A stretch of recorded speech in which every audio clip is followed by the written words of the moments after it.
గురూజీ 72 గంటల్లోనే ఫోన్ లోని అద్భుతమైన జ్యోతిష్య పరిష్కారం చూపిస్తారు. నమ్మండి, నమ్మకపోండి, ఇది నిజం. శ్మశాన కాళి రుద్ర చౌడీదేవి ఆరాధకులు నంబర్ 1 వశీకరణ స్పెషలిస్ట్ గురూజీ.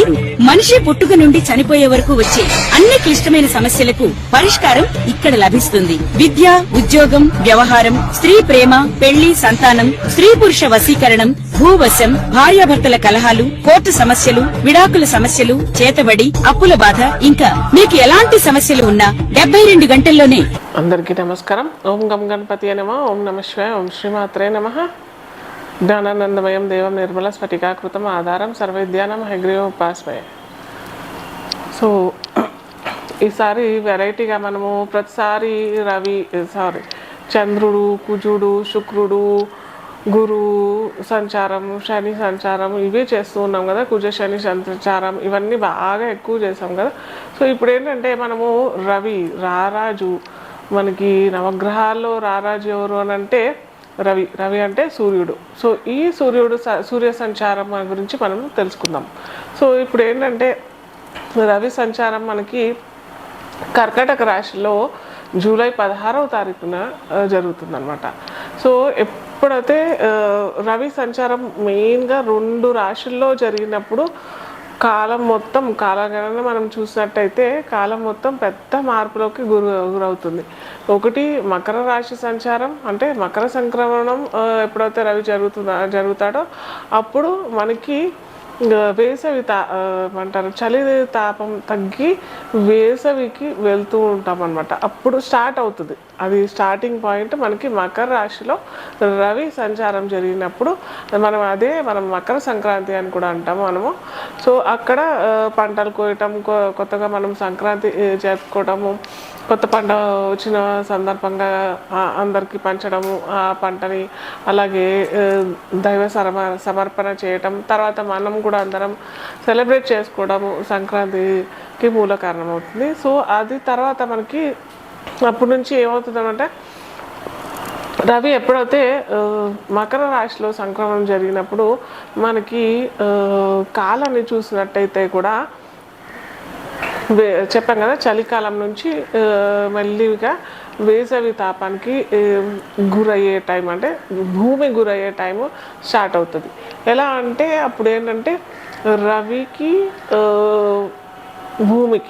భూమికి రవికి డిస్టెన్స్ మనం చూసినట్టయితే దగ్గరగా వచ్చేస్తాడు అనమాట. అంటే రవి ఏదో దగ్గరికి రావడం కాదు, ఇక్కడ మనము భూమి సంచరిస్తూ ఉంటుంది కదా, భూమి తిరుగుతూ ఉంటుంది, ఆకర్షణ శక్తి వల్ల ఏమవుతుంది అనమాట, భూమి దగ్గరగా రవికి దగ్గరగా, అంటే సూర్యుడికి దగ్గరగా రావడం మూలంగా మనకి ఈ తాపం పెరిగిపోవడం, వేసవి రావటం, ఇవన్నీ మనము మకర సంక్రమణం రవి చెందినప్పుడు మనకి ఇవన్నీ మనము ఎక్స్పీరియన్స్ అవుతాం.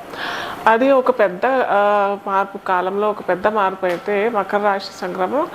నెక్స్ట్ మార్పు వచ్చేది ఎప్పుడు అని అంటే మనకి కర్కాటక రాశిలోకి రవి సంచారం చేసినప్పుడు, రవి సంక్రమణం కర్కాటక రాశిలో జరిగినప్పుడు అప్పుడు ఏంటంటే ఈ వేసవి తాపం తగ్గి వర్షాలు స్టార్ట్ అవ్వటము ఇలాంటివన్నీ జరుగుతుంటాయి మనకి.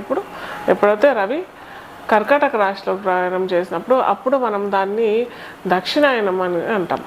మనము అందరము ఏంటంటే దక్షిణాయనము, ఇదేంటి ఉత్తరాయణం అని ఊరికే అంటూ ఉంటారు. ఏంటి ఇదంతా డిఫరెన్స్ అని అంటే, మనం ఎప్పుడైతే ప్రకృతిలో మనము స్పెండ్ చేస్తామో, ఎప్పుడైతే మనకి దృశ్య రూపకంగా మనము దృశ్యాన్ని వీక్షించే ప్రయత్నం చేసినప్పుడు మనకి ఈజీగా తెలిసిపోతుంది. మీరు సూర్యుని గమనించండి, ఎప్పుడైతే సూర్యుడు నార్త్ సైడ్, అంటే ఉత్తరాయణం కొద్దిగా సూర్యుడు సెంటర్ మార్నింగ్ చూసినప్పుడు సూర్యోదయం నుంచి కాలక్రమేణా రోజు గడిచిన కొద్దీ ఉత్తరం వైపు ప్రయాణం జరిగిందని అంటే అది మొత్తం ఉత్తరాయణం అవుతుంది. ఎప్పుడైతే సూర్యుడు దక్షిణాయనం అని అంటే సౌత్ సైడ్ ఎప్పుడైతే ప్రయాణం స్టార్ట్ చేయడం మొదలు పెడతాడో అది దక్షిణాయనం అవుతుంది. సో దీనివల్ల మనకేంటి ఉపయోగము, మనకేంటి డిఫరెన్సెస్ వస్తాయి అని అంటే, మనము ఒక్కొక్క రాశి, అన్ని రాశులు మనము చూసుకుందాం. మేషరాశి నుంచి మనకి మీన రాశి వారికి ఎవరెవరికి ఏ ఏ ఫలితాలు వస్తాయి అది మొత్తం మనం ఇప్పుడు తెలుసుకుందాం ఒక్కొక్కటి. నెక్స్ట్ వృషభ రాశి వారికి చూసినట్టయితే, వృషభ లగ్నం తెలియని వారికి రాశి అని చూసినట్టయితే, వృషభ లగ్నం వారికి చతుర్థాధిపతి అవుతాడు. చతుర్థాధిపతి అయిన రవి తృతీయంలో ఉన్న సంచారం జరుగుతుంది కాబట్టి ఇక్కడ ఏమైపోతుందంటే, చతుర్థం అంటే గృహం, తను పుట్టిన స్థానం నుంచి మూడో వైపు వెళ్తున్నారు కాబట్టి చాలా మందికి ఉద్యోగస్తులు, అటు గవర్నమెంట్ ఉద్యోగస్తులు అయినా కానీ, ప్రైవేట్ ఉద్యోగస్తులు అయినా కానీ, లేదా ఫారిన్లో ఉండే ఉద్యోగస్తులకైనా కానీ ఇది మార్పు చెందడానికి, అంటే చిన్న చిన్న మార్పు, ఏదో పెద్ద మార్పు ఒక దేశం నుంచి ఇంకో దేశం నుంచి ఇంకో వేరే దేశానికి ప్రయాణించే అంత పెద్ద మార్పు అయితే కాదు, కానీ చిన్న చిన్న మార్పులు ఒక స్టేట్ నుంచి ఇంకో స్టేట్, లేదా ఒక డిస్ట్రిక్ట్ నుంచి ఇంకో డిస్ట్రిక్ట్, లేదా ఒక స్థానం నుంచి ఇంకొక స్థానం, అంటే స్థాన మార్పిడి జరగటానికి అది మంచి స్థాన మార్పిడి. ఎందుకంటే మనకి ఇక్కడ ఇంతకుముందు చెప్పుకున్నాం కదా, గురువు కూడా ఇక్కడ కర్కాటక రాశిలోనే ఉన్నాడు కాబట్టి చక్కటి మార్పు అని అనుకోవచ్చు. కాకపోతే ఇక్కడ వృషభ లగ్నం వారికి గురువు షష్టాధిపతి అవుతాడు, అలాగే లాభాధిపతి అవుతాడు కాబట్టి అంత పెద్ద రిజల్ట్స్ ఏమి ఇవ్వకపోవచ్చు, కానీ ఒక మంచి మార్పు అని చెప్పుకోవచ్చు.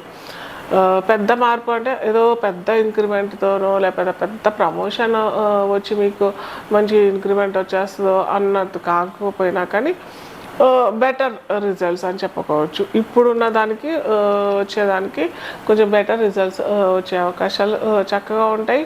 విద్యార్థులకు కూడా స్థాన మార్పిడి చాలా బాగుంటుంది. చతుర్థాధిపతికి తృతీయానికి కరెక్షన్ వచ్చింది కాబట్టి కూడా సోదర భావంతో ఉన్న వాళ్ళందరికీ కూడా కొద్దిగా చికాకులు వచ్చే ఛాన్సెస్ చాలా ఉంటాయి, ముఖ్యంగా వృషభ లగ్నం వృషభ రాశి వారికి. సో మీ సోదర సమానమైన వ్యక్తులు ఎవరైనా కానీ, అటు ఓన్లీ మన రక్త సంబంధితులు కాకుండా ఎవరు కజిన్స్ ఇలాంటివన్నీ ఉంటారు కదా, సో అలాంటి వాళ్ళందరితో కూడా కొద్దిగా జాగ్రత్తగా ఈ నెల మొత్తం జాగ్రత్తగా ఉంటే చాలా మంచిది. రవి ఇలాంటి చిన్న దుష్ఫలితాలు ఉండకుండా ఉండడానికి ఏం చేస్తారంటే, చక్కగా ఉదయాన్నే లేచి సూర్యుడికి నీళ్ళు కాపర్ వెజిల్లో నీళ్ళు తీసుకొని దాంట్లో కొద్దిగా చందనం వేసి సూర్యుడికి జలం అర్పించి సూర్య నమస్కారం చేసుకుంటే కూడా మంచి రిజల్ట్స్ అవుతాయి.